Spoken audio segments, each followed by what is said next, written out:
فقال سبحانه فاذكروني أذكركم واشكروا لي ولا تكفرون إن الحمد لله والصلاة والسلام على رسول الله وعلى آله وأصحابه وسلم تسليما كثيرا مزيدا إلى يوم الدين أما بعد আগের পর্বে আমরা আলোচনা করেছিলাম রাসূলুল্লাহ সাল্লাল্লাহু আলাইহি ওয়াসাল্লামের মাদানী জীবনের প্রথম দিকের কিছু ঘটনা নিয়ে।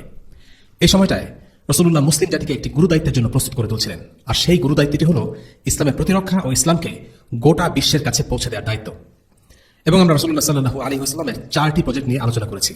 এই 4টি প্রজেক্টের উদ্দেশ্য ছিল একটি শক্তিশালী ও স্থিতিশীল ইসলামী রাষ্ট্র গড়ে তোলা। এই সময়টা ইসলামের বিভিন্ন হুকুম আহকামও নাজিল হয়, যেমন যাকাত, যাকাতুল ফিতর, সাওম।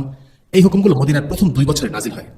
অর্থাৎ রাজনৈতিক, সামরিক, ইবাদত সকল ব্যাপারেই বিধান নাজিল হতে থাকে এবং ইসলাম একটি পূর্ণাঙ্গ জীবন ব্যবস্থা হিসেবে গড়ে উঠতে থাকে। যদিও মুসলিমরা মদিনায় একটি স্থিতিশীল পরিবেশ লাভ করে, তারা জানত সামনে একটি দীর্ঘ ও রক্তক্ষয়ী সংঘাতের পথ অপেক্ষা করছে। আর এই সংঘাত যাদের সাথে, তারা হলো কুরাইশ। মুসলিমরা মক্কা ছেড়ে মদিনা এলেও কুরাইশরা কিন্তু ক্ষান্ত হয়নি। তারা ঠিকই মুসলিমদের হুমকি ধামকি দিয়ে যাচ্ছিল। কুরাইশরা বুঝতে পেরেছিল মুসলিমরা মক্কা ছেড়ে চলে এসেছে, কিন্তু কুরাইশদের সাথে মুসলিমদের সংঘাত মক্কার দখল বা শাসন ক্ষমতা নিয়ে নয়, বিষয়টা তার চাইতে গভীরে। মুসলিমরা তাওহীদে বিশ্বাস করে। তারা কখনোই পবিত্র শহর মক্কায় শিরকের শাসন মেনে নেবে না। শুধু মক্কা কেন, তারা আরব এবং পৃথিবীর কোথাও ইসলাম ছাড়া অন্য কোনো বাতিল আদর্শের শ্রেষ্ঠত্ব মেনে নেবে না। কুরাইশরা বুঝতে পারছিল যদি তারা মুসলিমদের ছেড়েও দেয়, ইসলাম ঠিকই সমগ্র আরবে পৌঁছে যাবে, আর এর মাধ্যমে মক্কায় কুরাইশদের কর্তৃত্ব একসময় শেষ হয়ে যাবে। তারা বুঝতে পারছিল ইসলামের উত্থান মানেই আরবের গোত্রভিত্তিক জীবন ব্যবস্থার অবসান হবে, বাপদাদার প্রথাকে অন্ধভাবে অনুকরণ করার সংস্কৃতি বিলুপ্ত হয়ে যাবে এবং মূর্তি পূজার কোনো স্থান আরবের বুকে হবে না। আর তাই কুরাইশ নেতৃবৃন্দ শুরু থেকেই আরবে মুসলিমদের রাজনৈতিক উপস্থিতিকে যে কোনো মূল্যে দমন করার ব্যাপারে বদ্ধপরিকর হয়ে ওঠে। তাদের কথা, তাদের কাজে এই সংকল্প পরিষ্কারভাবে ধরা দেয়। এমন একটি ঘটনা ঘটে আনসারদের নেতা সাআদ বিন মুআজ রাদিয়াল্লাহু আনহুর সাথে। যখন তিনি কাবা তাওয়াফ করার জন্য মক্কা যান, তখন তিনি উমাইয়া বিন খালাফের সাথে দেখা করেন। উমাইয়া বিন খালাফের সাথে তার বন্ধুত্ব জাহেলিয়াতের সময় থেকেই। তিনি উমাইয়াকে কাবা তাওয়াফ করার জন্য সুবিধাজনক সময়ের ব্যাপারে জিজ্ঞেস করেন। তিনি চাচ্ছিলেন কাবায় লোক কম থাকবে এরকম একটা সময়ে তাওয়াফ করতে। উমাইয়া ভর দুপুরে সাআদ বিন মুআজকে নিয়ে বের হলো তাওয়াফ করতে, কারণ সে সময়টায় লোকজন কম থাকে। কিন্তু সব সমস্যার নাটের গুরু আবু জাহেল তাদের দেখে ফেলল। সে উমাইয়াকে জিজ্ঞেস করলো, তোমার সাথে থাকা লোকটি কে? উমাইয়া বলল, সে হলো সাআদ বিন মুআজ। সাআদ বিন মুআজ বেশ পরিচিত ব্যক্তিত্ব ছিলেন। তিনি ছিলেন আওস গোত্রের প্রধান। আবু জাহেল সাআদকে বলল, যেই লোকগুলো নিজেদের ধর্ম ত্যাগ করে চলে গেছে তাদের তুমি আশ্রয় দিয়েছ, আর এই মক্কায় এসে তুমি নিরাপদে ঘুরে বেড়াচ্ছ, এ কি করে সম্ভব? তুমি তো দাবি করেছ তুমি নাকি ওদেরকে সাহায্য করবে। শোনো, আজ যদি তোমার সাথে আবু সাফওয়ান অর্থাৎ উমাইয়া না থাকতো, তবে তুমি নিরাপদে ঘরে ফিরতে পারতে না। সাআদ বিন মুআজ তখন গলা চড়িয়ে আবু জাহেলকে সাবধান করে দিয়ে বললেন, দেখো, তুমি যদি আমাকে তাওয়াফ করতে বাধা দাও, তাহলে তোমাদের কাফেলাকেও আমি চলাচলে বাধা দেব। অন্য আরেকটি বর্ণনা এসেছে, তিনি বলেছেন, যদি তুমি আমাকে তাওয়াফ করতে বাধা দাও, তাহলে সিরিয়াগামী তোমাদের যে বাণিজ্যিক রুট আছে সেটা আমি নষ্ট করে দেব। কুরাইশদের কাফেলাগুলোকে মদিনার কাছ দিয়েই সিরিয়া যেতে হতো, তাই সাআদ তাকে কাফেলা আটকানোর হুমকি দেন। বলা যেতে পারে এটা ছিল একটা অর্থনৈতিক যুদ্ধের হুমকি। অন্যদিকে আবু জাহেলের কথা থেকে এটা স্পষ্ট যে সে সাআদ বিন মুআজকে শত্রু হিসেবে বিবেচনা করছে, কারণ সাআদ বিন মুআজ কুরাইশদের শত্রুদের আশ্রয় দিয়েছে। এর আগে মদিনার সাথে মক্কার সম্পর্ক ছিল ভালো। বলা যায় মদিনা ছিল মক্কার বন্ধুরাষ্ট্র। মদিনা থেকে কেউ মক্কায় আসলে তার মক্কার কারো কাছ থেকে নিরাপত্তা বা ভিসার প্রয়োজন হতো না। কিন্তু হিজরতের ঘটনার পর আবু জাহেল মক্কার পররাষ্ট্রনীতিতে একটি পরিবর্তন আনলো, আর তা হলো মদিনা থেকে এখন মক্কায় কেউ আসতে চাইলে তাকে মক্কার কারো নিরাপত্তা নিয়ে আসতে হবে অথবা আমান নিয়ে আসতে হবে। এর মাধ্যমে সে পরিষ্কারভাবে বুঝিয়ে দিল যে কুরাইশরা এখন মদিনাকে শত্রু রাষ্ট্র হিসেবেই দেখছে। কুরাইশদের পক্ষ থেকে হুমকির ঘটনা কেবল একটি নয়। রাসূলুল্লাহ সাল্লাল্লাহু আলাইহি ওয়াসাল্লাম মদিনায় হিজরত করার পরপরই কুরাইশরা আব্দুল্লাহ ইবনে উবাইয়ের কাছে একটি চিঠি লিখে বলে, তুমি আশ্রয় দিয়েছো আমাদের সবচেয়ে ভয়ানক শত্রুকে। হয় তুমি তাকে হত্যা করবে অথবা তাকে মদিনা থেকে বের করে দেবে। যদি তা না করো, তবে আমরা শপথ করছি তোমাদেরকে শান্তিতে থাকতে দেব না। আমরা তোমাদের পুরুষদের হত্যা করব এবং তোমাদের স্ত্রীদেরকে দাসী বানিয়ে ছাড়ব। কুরাইশদের উদ্দেশ্য ছিল আব্দুল্লাহ ইবনে উবাইকে কাজে লাগিয়ে মদিনায় মোটামুটি একটা গৃহযুদ্ধ বাঁধিয়ে দেওয়া। এবং এই চিঠি পাঠানোর সময় মুনাফিকদের নেতা আব্দুল্লাহ ইবনে উবাই তখনও মুসলিম হয়নি। আসলে সে কখনোই সত্যিকারে মুসলিম হয়নি। তার ইসলাম গ্রহণ ছিল লোক দেখানো বা আইওয়াশ। সে যখন এই চিঠিটি পেল, তখন সে তার সাঙ্গপাঙ্গদের নিয়ে রাসূলুল্লাহ সাল্লাল্লাহু আলাইহি ওয়াসাল্লামের বিরুদ্ধে যুদ্ধ করার পরিকল্পনা করছিল। কিন্তু রাসূলুল্লাহ সাল্লাল্লাহু আলাইহি ওয়াসাল্লাম তাদের এই পরিকল্পনা সম্পর্কে জেনে যান এবং তাদের সাবধান করে দিয়ে বলেন, কুরাইশদের হুমকিতে তোমরা বেশ ভালোই নাড়া খেয়েছো মনে হচ্ছে। তোমরা জেনে রাখো, তোমরা যা পরিকল্পনা করছো তা তাদের পরিকল্পনার চাইতেও ভয়ঙ্কর। কারণ তোমরা নিজেদের ভাই এবং সন্তানদের বিরুদ্ধে যুদ্ধ করার পরিকল্পনা করছো। রাসূলুল্লাহ সাল্লাল্লাহু আলাইহি ওয়াসাল্লাম বলতে চাইছিলেন, আব্দুল্লাহ ইবনে উবাই যদি মদিনার অভ্যন্তরে গৃহযুদ্ধ বাধায়, তাহলে তার গোত্রের লোকদের বিরুদ্ধেই তাকে যুদ্ধে নামতে হবে, আর এটা কখনোই শোভনীয় হবে না। এই কথার পর আব্দুল্লাহ ইবনে উবাই তাদের বিদ্রোহের পরিকল্পনা বাদ দেয়। এখানে লক্ষণীয়, আল্লাহ রাসূল সাল্লাল্লাহু আলাইহি ওয়াসাল্লাম নবগঠিত রাষ্ট্রের বিরুদ্ধে একটি বিদ্রোহের পরিকল্পনাকে গোড়াতেই কিভাবে ভণ্ডুল করে দিলেন। তিনি কোনো অস্ত্র প্রয়োগ বা হুমকি-ধামকি ছাড়াই আব্দুল্লাহ ইবনে উবাইকে থামিয়ে দিতে সক্ষম হন। তিনি শুধু তার কথার মাধ্যমে তাদেরকে নাড়া দিতে সক্ষম হন। নবীজি সাল্লাল্লাহু আলাইহি ওয়াসাল্লাম তার চারপাশে সমাজ ও মানুষগুলোকে ভালোভাবে বুঝতেন। তিনি বুঝতেন তাদের কাছে সবচেয়ে দামি হলো তাদের গোত্র আর পারিবারিক সম্পর্ক। তিনি সেই কথাটি তাদের স্মরণ করিয়ে দিলেন যে মদিনার ইসলামী রাষ্ট্রের বিরুদ্ধে বিদ্রোহ করার অর্থ হলো আব্দুল্লাহ ইবনে উবাই আর তার সঙ্গীদেরকে তাদের নিজ পরিবার আর গোত্রের মানুষদের বিরুদ্ধে দাঁড়াতে হবে, যেটা তারা স্বভাবতই অপছন্দ করবে। যদিও আইনত বা সাংবিধানিকভাবে চিন্তা করলে এই বিদ্রোহ সম্পূর্ণভাবে অবৈধ, রাসূলুল্লাহ সাল্লাল্লাহু আলাইহি ওয়াসাল্লাম তাদেরকে সে কথা স্মরণ না করিয়ে তাদের গোত্রের কথা স্মরণ করিয়ে দিলেন। কারণ এই লোকগুলো ছিল মুশরিক, আর তাদের দুর্বলতা হচ্ছে তাদের গোত্র। আর এভাবে মাদানী জীবনের একদম প্রথম দিকে রাসূলুল্লাহ সাল্লাল্লাহু আলাইহি ওয়াসাল্লাম খুব সহজভাবে এই ষড়যন্ত্র বানচাল করতে সক্ষম হন। মদিনার ইসলামী রাষ্ট্রের অভ্যন্তরে বিদ্রোহের সুযোগ সন্ধানী গোষ্ঠীর উৎপাত এবং বহিঃশত্রুর আক্রমণের সম্ভাবনা, এই দুই মিলিয়ে মদিনার প্রথম দিকের সময়টি ছিল অনিশ্চয়তা, অনিরাপত্তা ও আশঙ্কায় ঘেরা। যদিও মদিনাতে ইসলামী রাষ্ট্র প্রতিষ্ঠিত হয়েছিল, কিন্তু তবুও রাসূলুল্লাহ সাল্লাল্লাহু আলাইহি ওয়াসাল্লাম ও মুসলিমরা মদিনাতে সম্পূর্ণ নিরাপদ ছিলেন না।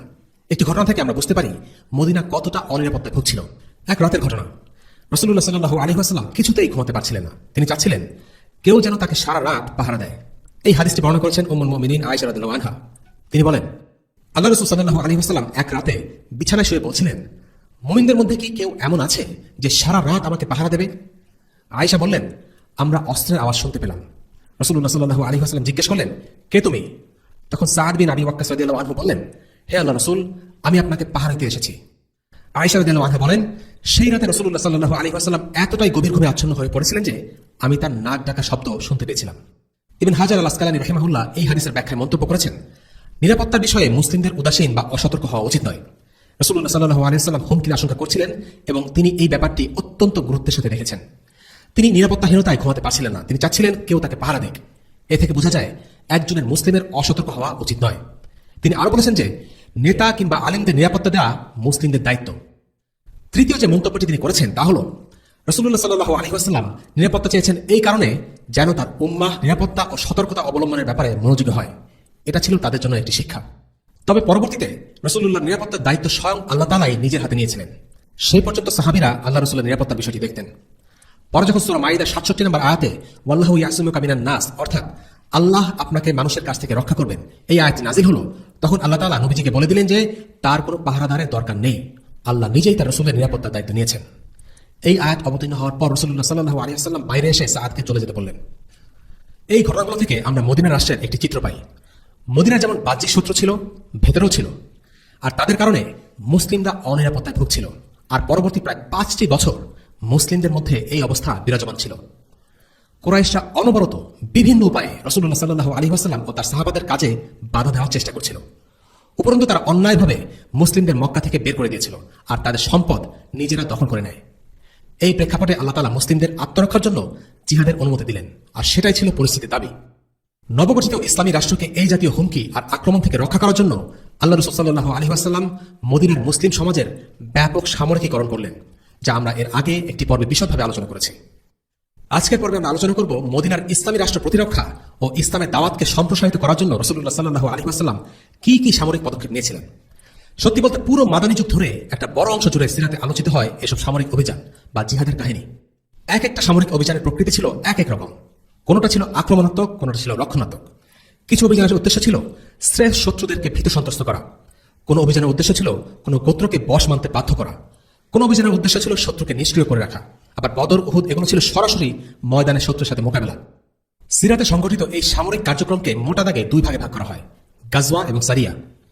বদর বা উহুদের যুদ্ধকে বলা হয় গাজওয়ায়ে বদর বা গাজওয়ায়ে উহুদ। অন্যদিকে আবু উবাইদা ইবনুল জাররাহ রাদিয়াল্লাহু আনহুর নেতৃত্বে সামরিক অভিযানকে বলা হয় সারিয়া আবু উবাইদা। পার্থক্য হলো, যেসব অভিযানে রাসূলুল্লাহ সাল্লাল্লাহু আলাইহি ওয়াসাল্লাম সরাসরি অংশগ্রহণ করেননি সেগুলোকে সারিয়া বলা হয়, আর রাসূলুল্লাহ সাল্লাল্লাহু আলাইহি ওয়াসাল্লাম যেসব অভিযানে নেতৃত্ব দিয়েছেন সেগুলোকে বলা হয় গাজওয়া। গাজওয়া বলতে সাধারণভাবে বোঝানো হয় সেসব যুদ্ধ যেগুলোতে প্রতিপক্ষকে পরাজিত করার উদ্দেশ্যে সেনাদল পাঠানো হয়, আর সারিয়া বলতে বোঝানো হয় সেনা অভিযান বা মিলিটারি রেড। তবে একটি ব্যতিক্রম আছে। সেটা হলো মুতার যুদ্ধ। মুতার যুদ্ধে নবীজি সাল্লাল্লাহু আলাইহি ওয়াসাল্লাম যদিও নিজে অংশ নেননি, তবুও এটাকে সারিয়া না বলে গাজওয়া বলা হয়, কারণ এই অভিযানে অনেক বড় সেনাবাহিনী পাঠানো হয়েছিল এবং রোমানদের সাথে মুসলিমরা সরাসরি এই যুদ্ধে অংশ নেয়। তাই এই যুদ্ধকে গাজওয়ার মর্যাদা দেওয়া হয়। পুরো সিরাত জুড়ে অন্তত 38টি সারিয়ার ঘটনা আছে, আর গাজওয়া আছে 27টি। তবে কোনো কোনো হিসাব অনুসারে এই সংখ্যা আরো বেশি। এখন আমরা বদরের যুদ্ধের আগে যে কয়টি সামরিক অভিযান সংঘটিত হয়েছিল সেগুলো নিয়ে আলোচনা শুরু করতে যাচ্ছি। শুরুতেই গাজওয়াতুল আবওয়া। রাসূলুল্লাহ সাল্লাল্লাহু আলাইহি ওয়াসাল্লাম সর্বপ্রথম যে গাজওয়ায় অংশ নিয়েছেন সেটা হলো গাজওয়াতুল আবওয়া। এই গাজওয়াতে কোনো যুদ্ধ হয়নি। এই যুদ্ধে বনু দামরা গোত্রের সাথে মদিনার শান্তি চুক্তি হয়। এরপর রাসূলুল্লাহ সাল্লাল্লাহু আলাইহি ওয়াসাল্লাম উবাইদ ইবনে হারিসের নেতৃত্বে সারিয়া পাঠান। তিনি নিজে সেই অভিযানে অংশ নেননি। এই দলে 60 জন মুহাজির ছিলেন। তারা সবাই পায়ে হেঁটে এই অভিযানে অংশগ্রহণ করেছিলেন। তারা রাতে হাঁটতেন আর দিনে লুকিয়ে থাকতেন। এই অভিযানে তীর ছোড়াছুড়ি হয়েছিল, কিন্তু কেউ মারা যায়নি। ইসলামের আবির্ভাবের পর মুসলিমদের পক্ষ থেকে সর্বপ্রথম যিনি তীর ছুড়েছিলেন তিনি হলেন সাআদ বিন আবি ওয়াক্কাস রাদিয়াল্লাহু আনহু। তিনি বলেছেন, ইন্নিলি আউয়ালুল আরব রামিয়া বিসুফিন ফি সাবিলিল্লাহ। আমি সেই আরব যে আল্লাহর রাস্তায় প্রথম তীর নিক্ষেপ করি। দ্বিতীয় ঘটনা, হামজা বিন আব্দুল মুত্তালিব রাদিয়াল্লাহু আনহুর নেতৃত্বে আরেকটি সারিয়া পাঠানো হয়। এই অভিযানে 30 জন মুহাজিরকে পাঠানো হয়। এবার তারা উটে চড়ে অভিযানে অংশগ্রহণ করেছিলেন। তারা কুরাইশদের একটি কাফেলা আক্রমণ করার জন্য গিয়েছিলেন। এই কাফেলাতে কুরাইশদের প্রচুর সম্পদ ছিল এবং একসাথে অনেক রক্ষকও ছিল। শেষ পর্যন্ত এই অভিযানেও কোনো হতাহতের ঘটনা ঘটেনি, কেননা সেই এলাকায় এক গোত্রনেতার সাথে রাসূলুল্লাহ এবং কুরাইশদের চুক্তি ছিল। কোনো ধরনের মারামারি যাতে না হয় সে ব্যাপারে তিনি লক্ষ্য রেখেছিলেন। এই ঘটনার পর আবু জাহেল তার লোকদের কাছে গিয়ে সতর্ক করে বলল, মুহাম্মদ ক্রুদ্ধ সিংহের ন্যায় তাদের পিছনে লেগে আছে, কেননা তাকে ও তার সঙ্গীদেরকে মক্কা থেকে বের করে দেওয়া হয়েছে। আবু জাহেল তার লোকদের সতর্ক থাকার নির্দেশ দিয়ে বলল যে মুহাম্মদ সাল্লাল্লাহু আলাইহি ওয়াসাল্লাম তাদের কাফেলা ও তাদের উপর আক্রমণ করার জন্য অপেক্ষা করছে। 3 নম্বর ঘটনা, আরও একটি গাজওয়া সংঘটিত হয়েছিল যার নাম গাজওয়ায়ে বুয়াত। 100 সদস্যের কুরাইশদের একটি কাফেলা দখল করার জন্য এই অভিযান পরিচালিত হয়। সেই কাফেলার নেতৃত্বে ছিল উমাইয়া বিন খালাফ। আমাদের নিশ্চয়ই মনে আছে উমাইয়া বিন খালাফ হলো সেই ব্যক্তি যে ছিল বিলাল রাদিয়াল্লাহু আনহুর সেই অত্যাচারী মনিব। কিন্তু মুসলিমরা কাফেলাটি খুঁজে পায়নি, তাই কোনো হতাহতের ঘটনা ঘটেনি। 4 নম্বর ঘটনা, গাজওয়াত আল আশিরা বা উসাইরাতেও একইভাবে একটি কাফেলা আটক করার জন্য সেনাদল পাঠানো হয়, কিন্তু সেবারও কোনো যুদ্ধ বা সংঘর্ষ হয়নি। তবে বনু মুদলিজ নামের একটি গোত্রের সাথে শান্তি চুক্তি স্থাপিত হয়। 5 নম্বর ঘটনা, এরপরে ঘটে সারিয়ায়ে সাআদ বিন আবি ওয়াক্কাস। এই অভিযানে 8 জন মুহাজির অংশ নেন। সারিয়াটি পাঠানো হয় হিজাজে। তারা খার নামের একটি স্থান পর্যন্ত যান এবং মদিনায় ফিরে আসেন। 6 নম্বর ঘটনা, এরপর অভিযান হলো গাজওয়ায়ে বদর উলা। এটি বদরের যুদ্ধ নয়, তবে বদরের ময়দানের পাশে এই অভিযান সংঘটিত হয়। অভিযানের কারণ হলো কুরস ইবন জাবির আল ফিহরি নামের এক লোক মদিনাবাসীর কিছু উট আর পশু নিয়ে পালিয়ে যায়। এরপর মুসলিমরা তাকে ধাওয়া করতে করতে বদরের প্রান্তরের পাশে সাফওয়ানের উপত্যকা পর্যন্ত চলে যায়, কিন্তু লোকটি পালিয়ে যেতে সমর্থ হয়। তাই মুসলিমরা মদিনায় ফিরে আসে।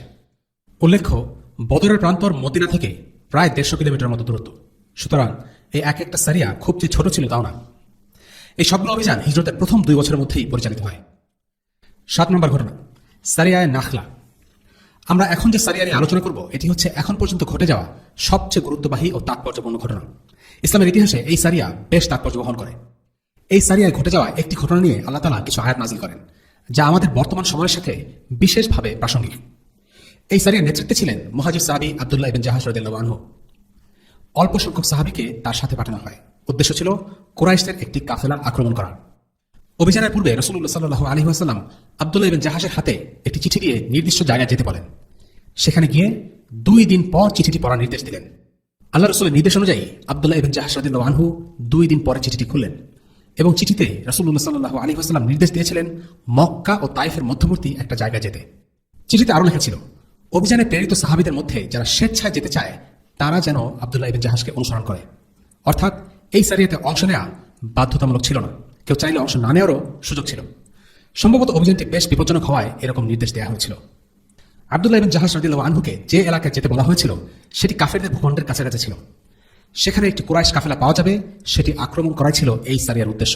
এর আগ পর্যন্ত যতগুলো সারিয়া পরিচালিত হয়েছে সেগুলো ছিল মদিনার কাছাকাছি, কিন্তু এবারের বিষয়টি ভিন্ন। কিন্তু মক্কা ও তাইফের মধ্যবর্তী এই জায়গাটি মদিনা থেকে বেশ দূরে হওয়ায় এই অভিযানটি বিপজ্জনক ছিল। উল্লেখ্য, মক্কা আর মদিনার দূরত্ব প্রায় 450 কিলোমিটার। আব্দুল্লাহ ইবনে জাহাশ রাদিয়াল্লাহু আনহু চিঠিতে যা লেখা ছিল তা দলের অন্যান্যদের জানিয়ে দিলেন এবং বললেন তিনি এই অভিযানে যাবেন এবং যার যার ইচ্ছা হয় সে যেন অনুসরণ করেন। আব্দুল্লাহ ইবনে জাহাশ সহ দলের সবার জন্য এই অভিযানটি ঐচ্ছিক ছিল এবং দলের সবাই আব্দুল্লাহ ইবনে জাহাশ রাদিয়াল্লাহু আনহুর সাথে যেতে ইচ্ছা প্রকাশ করলেন। তারা আল্লাহর পথে যুদ্ধ করার জন্য এতটাই উদ্গ্রীব ছিলেন যে কেউই দল থেকে বের হননি। তাদের এই অদম্য বাসনায় বলে দেয় যে তারা দুনিয়ার জন্য যুদ্ধ করতেন না, বরং তারা আল্লাহর জন্যই যুদ্ধ করতেন। তারা শেষ পর্যন্ত কুরাইশদের কাফেলা খুঁজে পেলেন। কাফেলার নিরাপত্তা ব্যবস্থা তেমন একটা শক্তিশালী ছিল না, মাত্র 4 জন লোক পাহারা ছিল। তারা কাফেলার খুব কাছাকাছি চলে আসলেন। তীরের সীমানার ভেতর কাফেলা চলে আসলো। কিন্তু তখন সাহাবারা একটা ব্যাপার নিয়ে দ্বিধাদ্বন্দ্বে পড়ে গেলেন। সেদিন ছিল রজব মাসের শেষ দিন, আর 4টি পবিত্র আরবি মাসের একটি হলো রজব। আরবরা এই 4টি পবিত্র মাসে নিজেদেরকে যাবতীয় যুদ্ধ বিগ্রহ থেকে বিরত রাখত। তাই তারা ভাবলেন একদিন পরে আক্রমণ করলেই হয়, পবিত্র মাসে আর যুদ্ধ করতে হবে না। কিন্তু সমস্যা হলো, তারা যদি পরদিনের জন্য অপেক্ষা করেন তবে কাফেলা মক্কার পবিত্র সীমানার ভিতরে অর্থাৎ হারামের সীমানার ভিতরে ঢুকে যাবে। পবিত্র সীমানার ভেতরেও যুদ্ধ বিগ্রহ নিষিদ্ধ, অর্থাৎ তাদেরকে হয় পবিত্র মাসের পবিত্রতা লঙ্ঘন করতে হবে, নতুবা মক্কার পবিত্রতা লঙ্ঘন করতে হবে। অবশেষে তারা সেদিনই অর্থাৎ রজব মাসে কাফেলা আক্রমণ করার সিদ্ধান্ত নিলেন। তাদের ছোড়া তীরের আঘাতে 4 জন পাহারাদারের আল হাতারামি নামে একজন মারা গেল, আরেকজন পালিয়ে গেল, আর বাকি 2 জনকে কারাবন্দী হিসেবে আটক করা হলো। পুরো কাফেলা মুসলিমদের হাতে চলে আসে। এরপর তারা মদিনায় ফিরে এলেন। এই ঘটনাটি সবার চায়ের কাপে বড় ঝড় তুলল। সবার মুখে মুখে এই অভিযান নিয়ে আলোচনা সমালোচনা। কুরাইশরা এই সুযোগের হাতছাড়া করতে ভুল করল না। তারা এই ঘটনাকে পুঁজি করে ব্যাপক হইচই লাগিয়ে দিল এবং মুসলিমদের বিরুদ্ধে অপপ্রচার চালানো। তারা খুব বড় করে এই কাহিনী প্রচার করতে লাগলো। তারা এর বিরুদ্ধে ব্যাপক মিডিয়া ক্যাম্পেইন করলো। তারা বলে বেড়ালো, মুহাম্মদ আর তার লোকেরা পবিত্র মাসের রীতি ভেঙেছে, তারা পবিত্র মাসে রক্তপাত করেছে, আমাদের লোকদের বন্দী হিসেবে তুলে নিয়েছে, পবিত্র মাসে আমাদের সম্পদ চুরি করেছে, এই করেছে সেই করেছে। এইভাবে তারা এই ঘটনাকে কেন্দ্র করে ব্যাপক শোরগোল তৈরি করলো। পুরো আরবের সামনে মুসলিমদের হেয় করাই ছিল তাদের উদ্দেশ্য। পবিত্র মাসকে আরবরা সম্মান করত। সেই মাসগুলোতে তারা যুদ্ধ বিগ্রহ খুনোখুনি করত না, এবং যারা করত তাদেরকে খুব খারাপ চোখে দেখা হতো। মক্কার কুরাইশরা এই সুযোগটি নিল। পুরো আরবের সামনে মুসলিমদেরকে বাজেভাবে উপস্থাপন করার একটা সুযোগ পেয়ে গেল। তাদের এই মিডিয়া ক্যাম্পেইনের ঢেউ মদিনা পর্যন্ত গিয়ে ঠেকল। ইহুদিরা বলতে লাগলো, মুসলিমদের সাথে শুধু মক্কার কুরাইশরা না, পুরো আরবদের সাথেই যুদ্ধ বেঁধে যাবে, কারণ মুসলিমরা হারাম মাসের পবিত্রতা নষ্ট করেছে। অভিযানে অংশ নেওয়া সাহাবীরা ফিরে এলে রাসূলুল্লাহ সাল্লাল্লাহু আলাইহি ওয়াসাল্লাম তাদেরকে বললেন, আমি তো তোমাদেরকে এই পবিত্র মাসে যুদ্ধ করার নির্দেশ দেইনি। অন্যান্য মুসলিমরাও তাদেরকে নিন্দা জানাতে লাগলো, তোমরা এমন কাজ কিভাবে করলে, কার নির্দেশে করলে? অভিযানে অংশ নেওয়া মুজাহিদ সাহাবীরা এক কঠিন পরিস্থিতির মুখোমুখি হলেন। তারা মানসিকভাবে খুব বিপর্যস্ত বোধ করতে লাগলেন। আল্লাহ তাআলা এই ব্যাপারটি কিভাবে বিচার করবেন তা নিয়ে তারা খুব চিন্তিত হয়ে পড়লেন। আবার এদিকে রাসূলুল্লাহ সাল্লাল্লাহু আলাইহি ওয়াসাল্লাম অভিযানে বন্দী ব্যক্তি ও কাফেলার সম্পদ গ্রহণ করতে অস্বীকৃতি জানালেন। এতে অভিযানে অংশ নেয়া মুজাহিদরা আরও বেশি চিন্তিত হয়ে পড়েন। তারা জীবনের ঝুঁকি নিয়ে সেখানে গিয়েছিলেন, অথচ তাদের দখলকৃত কাফেলার সম্পদ কেউ গ্রহণ করছে না, বরং সবাই তাদের প্রতি নারাজ। আর এদিকে কুরাইশরা এই ঘটনা থেকে ফায়দা লুটছিল। এরপর সূরা বাকারার এই আয়াতটি অবতীর্ণ হয়, সম্মানিত মাস সম্পর্কে তোমার কাছে জিজ্ঞেস করে যে তাতে যুদ্ধ করা কেমন? বলে দাও, এতে যুদ্ধ করা ভীষণ বড় পাপ। আর আল্লাহর পথে প্রতিবন্ধকতা সৃষ্টি করা এবং কুফরি করা, মসজিদে হারামের পথে বাধা দেওয়া এবং সেখানকার অধিবাসীদেরকে বহিষ্কার করা আল্লাহর নিকট তার চেয়েও বড় পাপ। আর ধর্মের ব্যাপারে ফিতনা সৃষ্টি করা নরহত্যা অপেক্ষাও মহাপাপ। আর তারা তোমাদের সাথে লড়াই করতে থাকবে যতক্ষণ না তোমাদেরকে তোমাদের দিন থেকে ফিরিয়ে দেয়, যদি সম্ভব হয়। তোমাদের মধ্যে যারা নিজের দিন থেকে ফিরে দাঁড়াবে এবং কাফের অবস্থায় মৃত্যুবরণ করবে, দুনিয়া ও আখিরাতে তাদের যাবতীয় আমল বিনষ্ট হয়ে যাবে, আর তারাই হলো দোজখবাসী। তাতে তারা চিরকাল বাস করবে। সূরা বাকারা আয়াত 217। এই ঘটনার পর আল্লাহ রাসূলের কাছে প্রশ্ন তোলা হয়েছিল, সম্মানিত মাসে যুদ্ধ করা কি ইসলামে বিধান আছে? আল্লাহ তাআলা এই প্রশ্নের জবাবে উত্তর দিলেন, হ্যাঁ। আব্দুল্লাহ ও তার লোকেরা যে কাজ করেছিল, অর্থাৎ পবিত্র মাসে যুদ্ধ করা অনেক বড় পাপ। কিন্তু এরপরেই আল্লাহ তাআলা মুসলিমদেরকে শিখিয়ে দিলেন কিভাবে এইসব ঘটনা সঠিক দৃষ্টিকোণ থেকে বিচার করতে হয়। আল্লাহ তাআলা বললেন, এই সাহাবারা যা করেছেন তা ভীষণ গুনাহের কাজ। কিন্তু এর পরপরই আল্লাহ তাআলা কুফফারদের দ্বারা সংঘটিত বড় বড় অপরাধগুলোর তালিকা তুলে ধরলেন। প্রথমত, আল্লাহর পথে প্রতিবন্ধকতা সৃষ্টি করা। কুরাইশের লোকেরা মানুষকে ইসলাম গ্রহণে বাধা দিত। দ্বিতীয়ত, কুফরি করা। এটি হলো আরও একটি বড় গুনাহের কাজ, যা কুরাইশের লোকেরা অনবরত করেই যাচ্ছিল। তৃতীয়ত, মসজিদুল হারামের পথে বাধা দেওয়া। মুসলিমদেরকে তখন মক্কায় যেতে দেয়া হতো না। চতুর্থত, সেখানকার অধিবাসীদেরকে বহিষ্কার করা। কুরাইশরা মুহাজিরদের মক্কা থেকে বের করে দিয়েছিল। এই আয়াতটি সবাইকে পুরো বিষয়টি সঠিকভাবে দেখতে শেখালো। আল্লাহ তাআলা বললেন, আব্দুল্লাহ বিন জাহাশ যা করেছিল তা ভুল ছিল, কিন্তু কুরাইশরা 13 বছর ধরে যা যা করে আসছে তা আরো অনেক গুণ বড় অপরাধ। আল্লাহ চাননি কাফিরদের প্রচারণার প্রভাবে মুসলিমরা নিজেদের ভুল নিয়ে ব্যস্ত হয়ে পড়ুক আর কাফিরদের অপরাধগুলো ভুলে যাক। কাফিররা নিজেদের অপরাধ ঢাকবার জন্য মুসলিমদের দোষগুলো নিয়ে বেশি বেশি সমালোচনা করে, প্রোপাগান্ডা ছড়ায়। আল্লাহ চেয়েছেন মুসলিমরা যেন কাফিরদের আরো বড় বড় অপরাধগুলো তাদের চোখে আঙ্গুল দিয়ে দেখিয়ে দেয়, যেন তারা মুসলিমদের ভুল ত্রুটি নিয়ে কথা বলতে না পারে। আব্দুল্লাহ ইবনে জাহাশ ও তার সঙ্গীরা যখন দেখলেন আল্লাহ তাআলা কুরাইশদের কৃতকর্মের উপর বেশি আলোকপাত করেছেন এবং এই ব্যাপারে সবকিছু পরিষ্কার বলে দিয়েছেন, তখন তারা স্বস্তি পেলেন। এখন তারা আশা করছেন স্বীকৃতির। এরপর আল্লাহ তাআলা সূরা বাকারার 218 নম্বর আয়াতটি নাযিল করেন। আর এতে কোনো সন্দেহের অবকাশ নেই যে যারা ঈমান এনেছে এবং যারা হিজরত করেছে এবং যারা আল্লাহর পথে লড়াই জিহাদ করেছে তারা আল্লাহর রহমতের প্রত্যাশী, আর আল্লাহ হচ্ছেন ক্ষমাকারী, করুণাময়। আল্লাহ জানিয়ে দিলেন, যদিও আব্দুল্লাহ ইবনে জাহাশ ও তার সঙ্গীরা ভুল করেছে, তবুও তারা আল্লাহ তাআলার রহমতের আশা করতেই পারে। যেহেতু তারা মুজাহিদ, কাজেই তারা অবশ্যই জিহাদের পুরস্কার আশা রাখবেন। ইসলামের ইতিহাসে আব্দুল্লাহ ইবনে জাহাশের এই সারিয়া ছিল তাৎপর্যপূর্ণ ঘটনা। এই সারিয়াতে সর্বপ্রথম কোনো যুদ্ধবন্দী গ্রহণ করা হয়, সর্বপ্রথম যুদ্ধলব্ধ সম্পদ নেওয়া হয় এবং সর্বপ্রথম কোনো কাফিরকে হত্যা করা হয়। এটা ছিল তাদের জন্য মর্যাদার বিষয়। এই দুটো আয়াত নাজিল হওয়ার পর রাসূলুল্লাহ সাল্লাল্লাহু আলাইহি ওয়াসাল্লাম কাফেলার সম্পদ ও 2 জন বন্দীকে গ্রহণ করলেন। কুরাইশের লোকেরা এই 2 জন বন্দীকে মুক্তিপণ দিয়ে ছাড়িয়ে নেওয়ার জন্য এসেছিল। অন্যদিকে সারিয়ায় অংশ নেওয়া 2 সদস্য তাদের উট খুঁজতে বের হয়েছিল। তাই রাসূলুল্লাহ সাল্লাল্লাহু আলাইহি ওয়াসাল্লাম বললেন, সারিয়ার ওই 2 জন লোক ফিরে আসা না পর্যন্ত বন্দীদেরকে মুক্তি দেওয়া হবে না। আসলে রাসূলুল্লাহ সাল্লাল্লাহু আলাইহি ওয়াসাল্লাম আশঙ্কা করছিলেন যে কুরাইশরা হয়তো তাদেরকে হত্যা করতে পারে। একজন মুসলিম আরেকজন মুসলিমকে কখনো শত্রুর হাতে ছেড়ে দেবে না, যেভাবে দেননি আমাদের রাসূলুল্লাহ সাল্লাল্লাহু আলাইহি ওয়াসাল্লাম। তিনি তাদেরকে কতটা ভালোবাসতেন তা তার এই কাজ থেকে বোঝা যায়। অতঃপর সেই 2 জন মুসলিম সাদ ইবনে আবি ওয়াক্কাস ও উতবা রাদিয়াল্লাহু আনহুমা ফিরে আসার পর রাসূলুল্লাহ সাল্লাল্লাহু আলাইহি ওয়াসাল্লাম বন্দীদেরকে মুক্তিপণের বিনিময়ে ছেড়ে দেন। বন্দীদের একজন আল হাকিম ইবনে কাইসান মুসলিম হয়ে যান এবং তিনি মদিনাতেই থেকে যান। পরবর্তীতে তিনি শহীদ হন। আরেকজন বন্দী উসমান ইবনে আল মুগীরা মক্কায় চলে যায় এবং কাফের হিসেবে মৃত্যুবরণ করে। এবার আলোচনা করা যাক এই সারিয়া অর্থাৎ সারিয়া নাখলা থেকে আমরা কি কি শিক্ষা পাই। প্রথমত, গোপনীয়তা। পুরো সিরাত জুড়ে প্রতিটি মিলিটারি অপারেশনে আল্লাহ রাসূল সাল্লাল্লাহু আলাইহি ওয়াসাল্লাম কঠোরভাবে গোপনীয়তা অবলম্বন করেছেন। যে কোনো অপারেশনের সফলতার সাথে গোপনীয়তার বিষয়টি জড়িত। মদিনায় মুসলিমদের কিছু গোপন শত্রু ছিল, যারা কুরাইশদের বিরুদ্ধে অপারেশনের খবর আগে থেকে জানতে পেলে সেই খবর কুরাইশদের জানিয়ে দিতে পারে। নবীজি সাল্লাল্লাহু আলাইহি ওয়াসাল্লাম বিষয়টি জানতেন, আর তাই তিনি কোথাও অপারেশনের উদ্দেশ্যে তার বাহিনী পাঠানোর আগে সর্বোচ্চ গোপনীয়তা অবলম্বন করতেন। তিনি অপারেশনের লক্ষ্যস্থল কোথায় সেটা সবার কাছে প্রকাশ করতেন না, অথবা লক্ষ্যস্থলে যাবার জন্য সাধারণ থেকে ভিন্ন রুট ব্যবহার করতেন, যেন সবাই বুঝতে না পারে সারিয়া কোথায় যাচ্ছে। এই অপারেশনের ক্ষেত্রে আমরা দেখেছি নবীজি সাল্লাল্লাহু আলাইহি ওয়াসাল্লাম অপারেশন কোথায়, কাদের বিরুদ্ধে, সেই ব্যাপারে কাউকে কিছু মুখে বলেননি।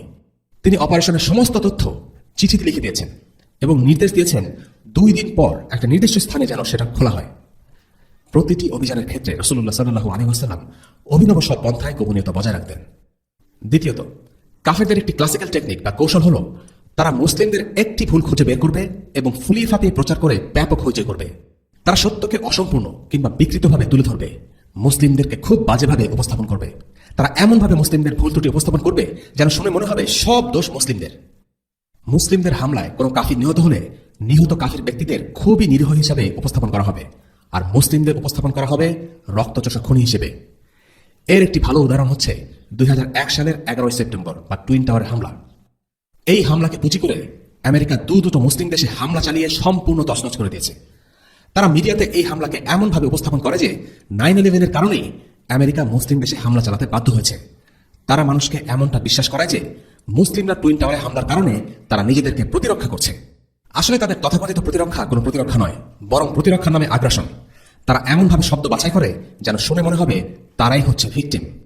বাস্তবতা হচ্ছে 9/11-এর বহু থেকেই আমেরিকা ও পশ্চিম বিশ্ব মুসলিম বিশ্বের সাথে যুদ্ধে লিপ্ত। পশ্চিমা শক্তি বছরের পর বছর ধরে মুসলিম দেশগুলোতে দখলদারিত্ব চালিয়েছে, এমনকি দখলদারিত্ব শেষ হয়ে যাবার পরেও রাজনৈতিক ও অর্থনৈতিকভাবে শোষণ করে আসছে। ইসলাম ও মুসলিমদের বিরুদ্ধে পশ্চিমাদের এই এক অঘোষিত যুদ্ধ। 9/11-এর আগে আমেরিকা ও তার মিত্রবাহিনী লক্ষ লক্ষ মুসলিম হত্যা করেছে, সম্পদ লুট করেছে, অর্থনৈতিক অবরোধের মাধ্যমে মুসলিমদের শিশুদের হত্যা করেছে। অথচ তখন কোনো 9/11-এর ঘটনা ঘটেনি, কিন্তু আমাদের সামনে তারা সেসব ইতিহাস চেপে যায়। তাদের ন্যারেটিভে ইতিহাস শুরু হয়েছে 2001 সালের 11 সেপ্টেম্বর। অথচ ইতিহাস 9/11-এ শুরু হয়নি। 9/11 হলো আমেরিকার ভয়াবহ সামরিক আগ্রাসন ও দখলদারিত্বের জবাবে মুসলিমদের একটি মাত্র প্রতিক্রিয়া। মুসলিমদের কোনো ভুল বা বাড়াবাড়ির কারণে তাই কোনো কাফির নিহত হলে টিভিতে হেডলাইন হয়, হাহাকার পড়ে যায়। কিন্তু কাফিররা যখন পাইকারি হারে মুসলিমদের হত্যা করে সেটা কেবল একটা পরিসংখ্যান মাত্র। দুঃখজনক বিষয় হলো কাফিরদের এই স্ট্র্যাটেজিতে বেশিরভাগ মুসলিমরা ধোঁকা খায়, তারা কনভিন্সড হয়ে যায়, তারা মুসলিমদের দুষতে থাকে। অথচ কাফির শক্তির নৃশংস কর্মকাণ্ড সম্পর্কে তারা জানেই না অথবা জানার আগ্রহ বোধ করে না। 2003 সালে ইরাকে হামলা ও আগ্রাসন চালানো হয়। এর আগে এর কারণ হিসেবে আমেরিকা এবং ব্রিটেন, এই 2 মিত্র শক্তি সারা পৃথিবীকে কনভিন্স করতে সমর্থ হয়েছে যে ইরাকের কাছে ব্যাপক বিধ্বংসী অস্ত্র অথবা ওয়েপন্স অফ ম্যাস ডিস্ট্রাকশন রয়েছে, যা সারা পৃথিবীর জন্য হুমকি স্বরূপ। তারা সারা বিশ্বকে বলেছিল সিআইএ এর কনফার্মড ইন্টেলিজেন্স রিপোর্ট আছে যে ইরাকের কাছে রাসায়নিক অস্ত্র, নার্ভ এজেন্ট এসব আছে, কিন্তু আজও পর্যন্ত সেই ব্যাপক বিধ্বংসী অস্ত্র খুঁজে পাওয়া যায়নি। তারা ইরাকে 10 লক্ষের উপর লোক হত্যা করেছে। কাফিরদের এই টেকনিক বা কৌশলগুলো মুসলিমদের বুঝতে হবে। ওয়েস্টার্ন মিডিয়া একটা ঘটনার আদ্যপান্ত আমাদের সামনে তুলে ধরে না, বরং আংশিকভাবে উপস্থাপন করে যেন তাদের দোষ ঢেকে রাখা যায় এবং মুসলিমদের দোষ বড় করে উপস্থাপন করা যায়। তারা ঘটনার প্রেক্ষাপটকে এড়িয়ে যায়, ভুলভাবে ব্যাখ্যা করে অথবা বিকৃত করে। তারা এমনভাবে শব্দ বাছাই করে যেন তাদের অপরাধ ছোট মনে হয়, আর মুসলিমদের অপরাধ ফুলে ফেপে বাড়িয়ে চড়িয়ে প্রকাশ পায়। তারা তথ্য আর তত্ত্বকে তাদের সুবিধা মতো উপস্থাপন করে। মূল উদ্দেশ্য একটাই, নিজেদের অপকর্ম চেপে যাওয়া আর অন্যের দিকে বারবার আঙুল তুলে পরিস্থিতি গরম করে রাখা, যেন একে পুঁজি করে নিজেদের ফায়দা হাসিল করতে পারে। আজকে আমেরিকা এবং পশ্চিমা বিশ্ব সেই কাজটি করছে যা করেছিল কুরাইশরা যখন তাদের মিডিয়া প্রোপাগান্ডার মাধ্যমে মুসলিমদের ব্যাপারে বিষোদ্গার করছিল, তখন আল্লাহ তাআলা মুসলিমদের শিখিয়ে দিয়েছেন কিভাবে এই বাস্তবতাকে বুঝতে হবে, কিভাবে একটি পরিস্থিতিকে সঠিকভাবে বিচার করতে হবে এবং কিভাবে কাফের মিডিয়ার প্রোপাগান্ডার জবাব দিতে হবে। এই প্রসঙ্গে একজন দায়ীর গুরুত্বপূর্ণ কিছু কথা আমরা উল্লেখ করছি। তিনি বলেন, কাফের মিডিয়ার প্রোপাগান্ডার সামনে আমাদের কখনোই রক্ষণাত্মক হয়ে পড়া উচিত নয়, বরং কৈফিয়ত দেওয়ার চেষ্টা না করে ইসলামের এইসব শত্রুদের তাদের অপরাধের জন্য কাঠ করায় তোলা উচিত। ইবন জাহাসের আপাত দৃষ্টিতে অনুচিত কাজটিকে তারা সততাপূর্ণ উপায়ে এমনভাবে ঢাক ঢোল পিটিয়ে সবার সামনে তুলে ধরেছিল যে তাদের নিজেদের সব অপকর্ম এর নিচে চাপা দিয়ে ফেলেছিল, অথচ তাদের অন্যায় ও অপকর্ম এই ঘটনার মূল প্রভাবক হিসেবে কাজ করেছিল। তাদের এই উদ্দেশ্যমূলক প্রচারণার জবাবে আল্লাহ মুসলিমদেরকে তাদের ফাঁদে পা দিয়ে রক্ষণাত্মক হতে বলেননি, মুশরিকদের সামনে কৈফিয়ত পেশ করতেও বলেননি, বরং আল্লাহ তাআলা মুসলিমদেরকে আদেশ করেছেন এই মুশরিকদের সকল অপকর্ম সবার সামনে তুলে ধরতে। এখানে মুসলিমদের আচরণটা হবে এমন, আরে তুমি কাকে সন্ত্রাসী উগ্রপন্থী বলছো, তুমি নিজে কি করেছো আমাদের সাথে সেই ইতিহাসের দিকে আগে তাকাও। এই যুগে এসেও মুসলিমদের এই ধরনের পরিস্থিতিতে পড়তে হয়। যখনই আমাদের বিরুদ্ধে সন্ত্রাসবাদ, উগ্রপন্থা এবং এই ধরনের আরো অনেক অতি পরিচিত কিছু অভিযোগ দাগ করা হয়, তখন অধিকাংশ মুসলিম হয়তো ভালো নিয়ত থেকেই রক্ষণাত্মক অবস্থানে গিয়ে নিজেদের নির্দোষ প্রমাণে ব্যস্ত হয়ে পড়ে। তারা বলে, দেখুন, অল্প কিছু মানুষের কাজের জন্য আমাদের ভাবমূর্তি নষ্ট হতে দেওয়া যায় না। আমরা শান্তিকামী মুসলমান, ইসলাম নিরীহ মানুষ হত্যা কোনো ক্রমেই সমর্থন করে না। এইসব কিছু গদবাধা বুলি আওড়ে তারা যেন ইসলামকে কলঙ্ক মুক্ত করার চেষ্টা করে। আগ বাড়িয়ে এসব কথা বলে নিজেদের ভাবমূর্তি পরিচ্ছন্ন রাখার চেষ্টা করাটা পরাজিত মানসিকতার লক্ষণ। পশ্চিমারা এভাবেই আমাদের জন্য ফাঁদ পেতে রেখেছে। তারা চায় আমরা নমনীয় হই, কৈফিয়ত ও আত্মরক্ষাসুলভ প্রতিক্রিয়া প্রদর্শন করি, যাতে করে তাদের নিজেদের হিংস্র ও রক্তাক্ত ইতিহাস আড়াল করতে পারে। এই কারণেই এই আয়াতটি আমাদের শিক্ষা দেয়, কাফিরদের সামনে হাঁটু গেড়ে বসে নমনম হয়ে নিজেদের নির্দোষ প্রমাণ করার এই বেদনাদায়ক মানসিকতা যেন আমরা পরিত্যাগ করি, বরং হাতে হাড়ি ভেঙে তাদেরকে যেন তাদের অপকীর্তিগুলোকে দেখিয়ে দেই। এই আয়াতে মুসলিমদেরকে কুরাইশদের অপকর্ম ও অন্যায়ের স্বরূপ উন্মোচন করে দিতে শিক্ষা দেওয়া হয়েছে। এর উদ্দেশ্য ছিল তাদের তর্জন গর্জনকে সীমিত করে দেওয়া। ঠিক একইভাবে আমাদের উচিত আজকে যারা ইসলামের শত্রু তাদের সীমালঙ্ঘন সম্পর্কে ওয়াকিবহাল হওয়া এবং সেগুলোর একটি তালিকা করা এবং সেগুলো মুখস্থ রাখা। যখনই তারা আমাদের বিরুদ্ধে সন্ত্রাস বা উগ্রপন্থার অভিযোগ তুলে আঙ্গুল তাক করার ধৃষ্টতা দেখাবে এবং নিজেদেরকে পরম হিতৈষী শান্তিকামী হিসেবে দাবি করবে, তখন আমরা তাদের কুকীর্তির ইতিহাস সবার সামনে উন্মোচন করব। বর্তমান পরিস্থিতিতে এই কথাগুলো বোঝা আমাদের জন্য খুবই গুরুত্বপূর্ণ। পুরো পরিস্থিতিকে সঠিক দৃষ্টিকোণ অথবা পার্সপেক্টিভ থেকে দেখতে হবে। মুসলিমদেরকে মিডিয়ার ঢোকার ব্যাপারে সতর্ক হতে হবে। গ্লোবাল কিংবা লোকাল কোনো মিডিয়াই সত্যের পক্ষে নেই। একজন মুসলিমের জন্য এসব ব্যাপারে সতর্ক হওয়া অতি জরুরি। যে কোনো কিছু শোনা মাত্র বিশ্বাস করা উচিত নয়। আজকে ইসলামের শত্রুরা সেই সব দায়ীদের হত্যা করেছে যারা সত্যিকারের ইসলাম প্রচার করছেন, অথবা তাদেরকে কারাবন্দী করছে কিংবা হত্যার হুমকি দিচ্ছে। সত্য উপস্থাপন করার চেষ্টা করলেই মুসলিমদের নিগ্রহের শিকার হতে হচ্ছে। মুসলিমদের রক্ত হয়ে পড়েছে মূল্যহীন। এই অবস্থায় মুসলিমদের দিকে কাফিরদের আঙ্গুল তোলার কোনো সুযোগ দেওয়া যাবে না, বরং মুসলিমদেরই উচিত কাফিরদের কৃত সন্ত্রাসী কর্মকাণ্ড ও অপরাধের তালিকা করে তাদের দিকে ছুঁড়ে মারা। সারিয়া নাখলার তৃতীয় শিক্ষা হচ্ছে মুসলিমদের একে অপরের প্রতি ভালোবাসা থাকা খুব জরুরি। নবীজি সাল্লাল্লাহু আলাইহি ওয়াসাল্লাম 2 জন মুসলিমকে ফিরে পাওয়ার আগ পর্যন্ত বন্দী কাফিরদের ছেড়ে দিতে অস্বীকৃতি জানান। অনেক মোটা অঙ্কের টাকা মুক্তিপণ হিসেবে অফার করা হলেও নবীজি এই অফার গ্রহণ করেননি। এই থেকে বোঝা যায় মুসলিমদের পরস্পরের প্রতি বিশ্বস্ত থাকা কতটা জরুরি। এখন আমরা সংক্ষেপে আলোচনা করব অন্যান্য সারিয়া থেকে আমরা কি কি শিক্ষা পাই। 1 নম্বর, ছোট ছোট এসব সামরিক অভিযানের মূল উদ্দেশ্য ছিল চারদিকে রাসূলুল্লাহ এবং মুসলিমদের উপস্থিতি জানান দেওয়া। রাসূলুল্লাহ সাল্লাল্লাহু আলাইহি ওয়াসাল্লাম বিভিন্ন জায়গায় সারিয়া পাঠিয়ে মদিনার চারপাশে সবাইকে একটি বার্তা পাঠিয়ে দিলেন যে মুসলিমদের একটি সামরিক শক্তি আছে এবং তারা তা ব্যবহার করতে সক্ষম। সেই যুগে আরবে গোত্রভিত্তিক ব্যবস্থায় যদি কোনো গোত্র দুর্বল হতো তবে শক্তিশালী কোনো গোত্র সেই দুর্বলতার সুযোগ নিত। তাই আরবের বিভিন্ন গোত্রের মাঝে মুসলিমদের শক্তি সম্পর্কে ধারণা দেওয়ার জন্য রাসূলুল্লাহ সাল্লাল্লাহু আলাইহি ওয়াসাল্লাম সারিয়া প্রেরণ করতেন। তখন পর্যন্ত কুরাইশরা আরব গোত্রের মাঝে বেশ উঁচু অবস্থানে ছিল। তাদের আরবের প্রধান হিসেবে গণ্য করা হতো। তারা ছিল কাবার রক্ষক, আর তাই আরবের অন্যান্য গোত্রদের মাঝে তাদের প্রতি বিশেষ ধরনের সম্মান ছিল। রাসূলুল্লাহ সাল্লাল্লাহু আলাইহি ওয়াসাল্লাম এই ধারণাটিকে ভেঙে দিতে চেয়েছিলেন। তিনি সবাইকে জানিয়ে দিলেন এই অঞ্চলে কুরাইশদের একটি শক্ত প্রতিদ্বন্দ্বী হিসেবে মুসলিমরা আছে। আর এই সারিয়াগুলো যে কেবল বহিঃশত্রুর উদ্দেশ্যে একটি বার্তা বহন করত তা নয়, মদিনার অভ্যন্তরীণ শত্রুদের জন্যও এই অভিযানগুলো একটি বার্তা বহন করত। তারা সবসময় মুসলিমদের সক্রিয় কার্যক্রম স্বচক্ষে দেখতে পেত। প্রতিটি সামরিক অভিযান থেকে মুসলিমদের বেশ কিছু অর্জন ছিল। এই বিষয়টা তাদেরকে মনস্তাত্ত্বিক চাপের মুখে রাখত। মুসলিমদের শক্তি সামর্থ্যকে তারা ভয় করে চলত। তারা যখন দেখত মুসলিমরা একটার পর একটা সামরিক অভিযান প্রেরণ করছে, স্বাভাবিকভাবেই তারা মদিনা আক্রমণের ব্যাপারে আশা ছেড়ে দিত। 2 নম্বর শিক্ষা, রাসূলুল্লাহ সাল্লাল্লাহু আলাইহি ওয়াসাল্লাম সব গোত্রের সাথে যুদ্ধে জড়াননি। কিছু গোত্রের সাথে তিনি সন্ধি চুক্তিতে আবদ্ধ হয়ে তাদেরকে নিষ্ক্রিয় করে ফেলেন। রাসূলুল্লাহ সাল্লাল্লাহু আলাইহি ওয়াসাল্লামকে তখন মুশরিকদের সাথে সন্ধি চুক্তি করার অনুমতি দেওয়া হয়েছিল। যেমন বনু দামরা ও জুহাইনা গোত্রের সাথে আল্লাহ রাসূল সাল্লাল্লাহু আলাইহি ওয়াসাল্লাম চুক্তি করেন। বনু দামরা গোত্রের অবস্থান ছিল মদিনার বেশ কাছেই। এই গোত্রের সাথে চুক্তির ফলে তারা মুসলিমদের সাথে যুদ্ধ করা থেকে বিরত থাকে এবং এর ফলে তাদের অঞ্চল দিয়ে মুসলিমরা নিরাপদে বিভিন্ন সামরিক অভিযানে অংশ নিতে পারত। এই চুক্তিগুলো আরবের কুরাইশদের রাজনৈতিক ক্ষমতা খর্ব করার ব্যাপারে ভূমিকা পালন করে, কারণ কুরাইশদের সাথে আরব মুশরিক অন্যান্য গোত্রগুলোর মিত্রতা ছিল। পুরো আরবে কুরাইশরা নিরাপদে চলাফেরা করত, কেউ তাদের বাধা দিত না। এই বিশেষ সুবিধা কেবল কুরাইশরাই ভোগ করত। কিন্তু আল্লাহ রাসূল সাল্লাল্লাহু আলাইহি ওয়াসাল্লাম যখন বিভিন্ন গোত্রের সাথে চুক্তি করলেন, তখন সেই গোত্রগুলোর সাথে কুরাইশদের আর মিত্রতা থাকলো না। এই কারণে আরবে কুরাইশদের চলাচল এবং কাফেলা বাণিজ্য ধীরে ধীরে অনিরাপদ হয়ে পড়ে। 3 নম্বর শিক্ষা, সারিয়াগুলো প্রেরণের আরেকটি বড় উদ্দেশ্য ছিল কুরাইশদের উপর একটি অর্থনৈতিক যুদ্ধ চাপিয়ে দেওয়া। অধিকাংশ সারিয়া কুরাইশদের কাফেলা দখল করার জন্য পাঠানো হয়েছিল। এই কাফেলাগুলোকে নিরাপত্তা দেওয়ার জন্য কুরাইশরা আরো বেশি বেশি করে অর্থ খরচ করা শুরু করে, ফলে তাদের অর্থনীতিতে চাপ পড়ে।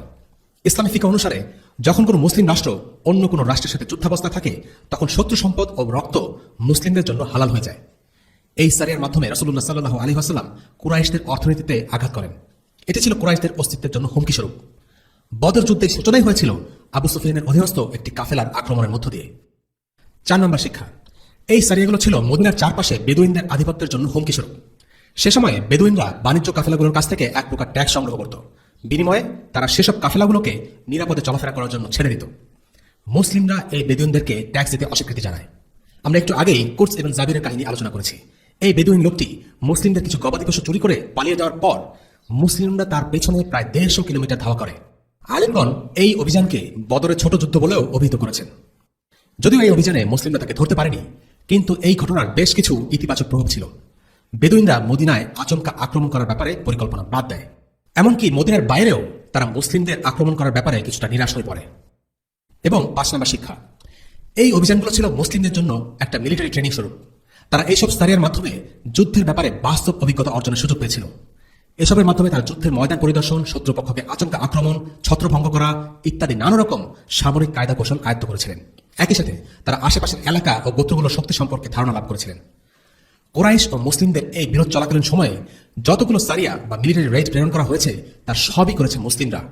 কুরাইশদের মধ্যে এই কৌশল প্রচলিত ছিল না। বলা যেতে পারে এটা পুরোপুরি ইসলামী সমসংস্কৃতির অংশ। উল্লেখ্য, এই অভিযানগুলোতে অংশ নিয়েছিলেন কেবল মুহাজিররা। এর কারণ হল মদিনার আনসারদের সাথে চুক্তি ছিল তারা মদিনাকে প্রতিরক্ষা করবেন। মদিনার বাইরের অভিযানে অংশ নেবার জন্য তারা বাধ্য ছিলেন না। তাই নবী সাল্লাল্লাহু আলাইহি ওয়াসাল্লাম শুধু মুহাজির সাহাবীদের এইসব অভিযানে প্রেরণ করেন।